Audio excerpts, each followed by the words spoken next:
मौलाना मुफ्ती सलमान अजहरी जो हैं, ये इनके विवादास्पद बयान रहते हैं, पहले भी दिया था और इनका सियासत से बहुत ही क्लियर कट ताल्लुक़ है।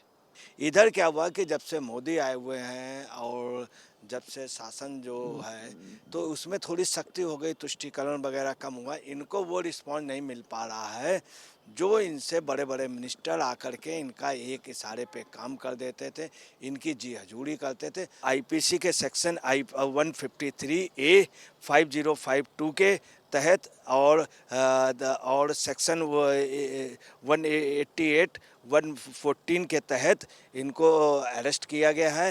एफआईआर लार्ज हो गई थी।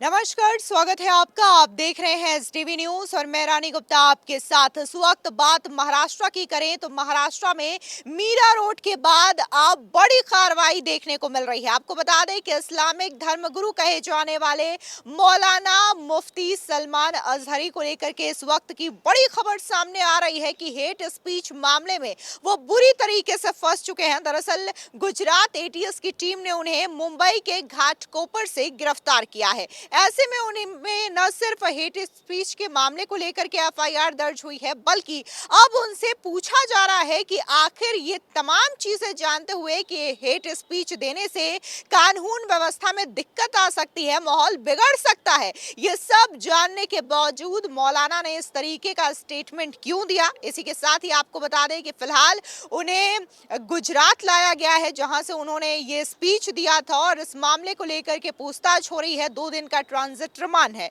इस पूरे मामले को लेकर के विस्तार से चर्चा करेंगे। हमारे साथ इस वक्त मौजूद हैं वरिष्ठ पत्रकार अजय जी। सर, स्वागत है आपका। जिस तरीके से देखने को मिल रहा है कि जो हेट स्पीच दी गई है मौलाना के द्वारा, अब इसको लेकर के एफआईआर दर्ज हो चुकी है। गुजरात एटीएस की टीम मुंबई पहुंचती है और मुंबई पुलिस उन्हें बकायदा कॉर्पोरेट करती है, लेकिन यहाँ पर ये चीज देखने को मिली कि यहाँ पर जो तमाम समर्थक थे मुफ्ती के, वो यहाँ पर आ जाते हैं और बकायदा यहाँ पर बवाल काटने लगते हैं, प्रदर्शन करते हैं। हालांकि पुलिस ने किसी तरीके से मामले को संभाला है, लेकिन ये जो भीड़ वो जुटा करके लोगों को क्या आखिर दिखाना चाहते थे, क्या मैसेज देना चाहते थे, क्योंकि वीडियो तो उनका ऑलरेडी सर्कुलेट हो चुका है। जिस तरीके से वो बयानबाजी कर रहे हैं, हिंदुओं को लेकर के भड़काऊ बयान दे रहे हैं, उस पर क्या कहेंगे? इस पूरी कार्रवाई के बारे में क्या कहेंगे?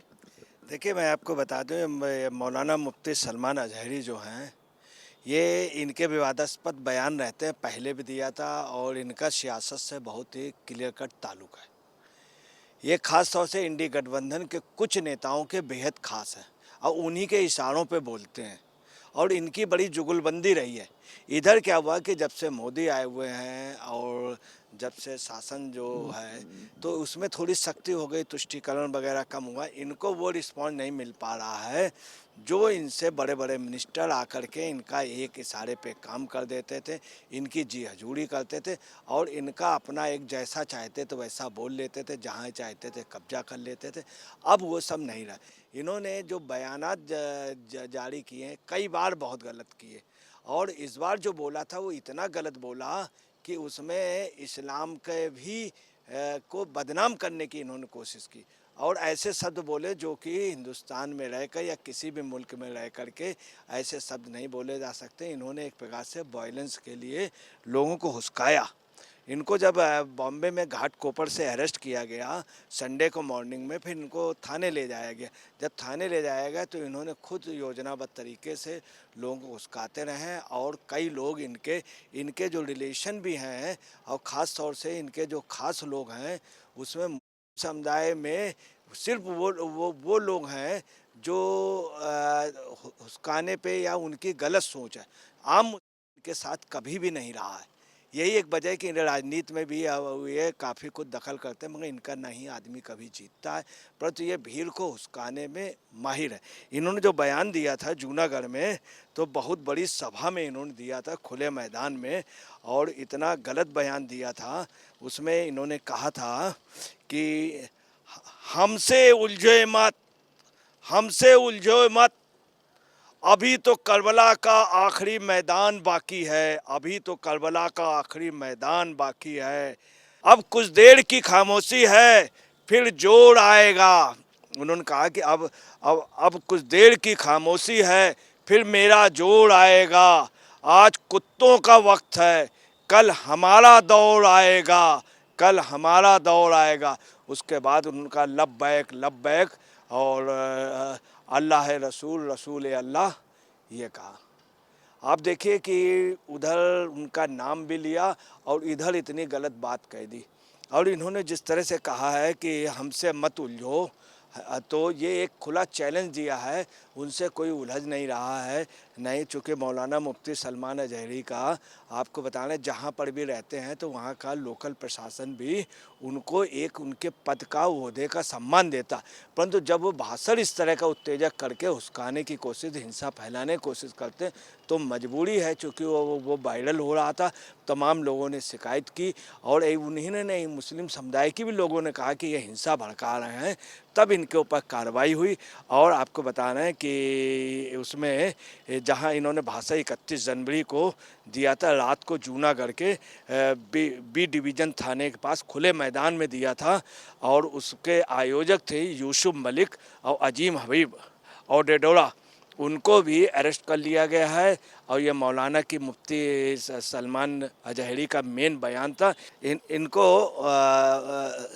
मोहम्मद यूसुफ मलिक, अजय हबीब और डेडरा को आईपीसी के सेक्शन 153A 5052 के तहत और सेक्शन 188 114 के तहत इनको अरेस्ट किया गया है। एफआईआर लार्ज हो गई थी और उसमें कई लोगों ने बयान भी दिए हैं, वारिस पठान ने दिए और तमाम इनके समर्थक थाने के पास जो गए थे, एक योजनाबद्ध तरीके से इनके जो लोग बच गए थे उन्हीं ने योजनाबद्ध तरीके थाने पे जा कर के प्रोटेस्ट के अलावा वहाँ भी हिंसा फैलाने की कोशिश की। वहाँ पे पुलिस के अगेंस्ट में शासन प्रशासन देश के खिलाफ नारे लगाए, तब पुलिस ने हल्का सा उनको वहाँ से हटाया और इनको जूनागढ़ वापस ले आए 2 दिन की ट्रांजिट रिमांड पे, 2 दिन की ट्रांजिट रिमांड में। अब आपको क्लियर कर दे, जो इन्होंने कहा है हमसे मत उलझो, तो इन्होंने खुला चैलेंज किया और साथ में ये भी कह रहे हैं कि हम बदला लेंगे। और इन्होंने कहा अभी तो करबला का आखिरी मैदान बाकी।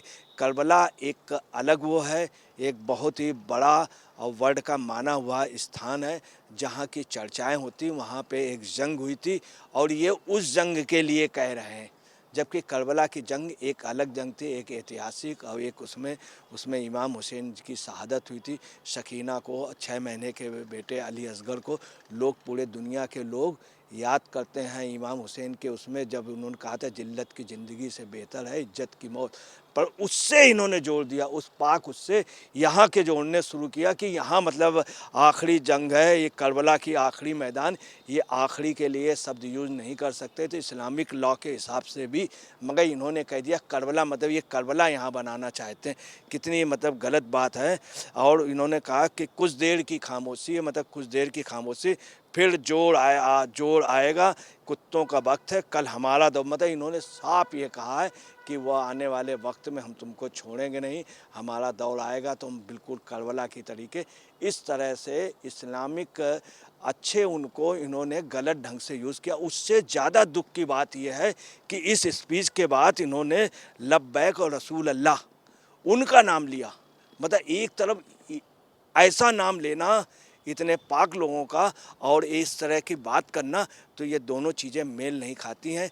यही एक वजह थी कि इनको अरेस्ट करना, ये वाक़ई में इत्तेफाक डाल रहे थे और कौमी एकता को और देश के मतलब देश की रक्षा सत्ता और सत्ता को खुला चैलेंज कर रहे थे। 2 दिन की इनको उस पर ले जाया गया।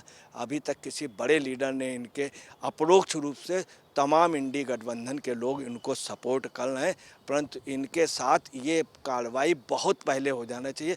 लगातार इन्होंने अभी कुछ वर्ष पहले भी इन्होंने इसी तरह के बयानात जारी किए थे और ये इनका सिर्फ यही काम है, जब ये भीड़ देखते हैं तो ये जानबूझ के इस तरह का कुछ बोल देते हैं।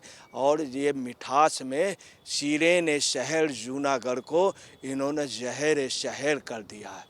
फिलहाल इस पूरे मामले को लेकर के अजय पत्रकार जी ने अपनी राय रखी है। आपकी भी जो राय हो इस पे जरूर बताएं हमारे कमेंट सेक्शन में। धन्यवाद।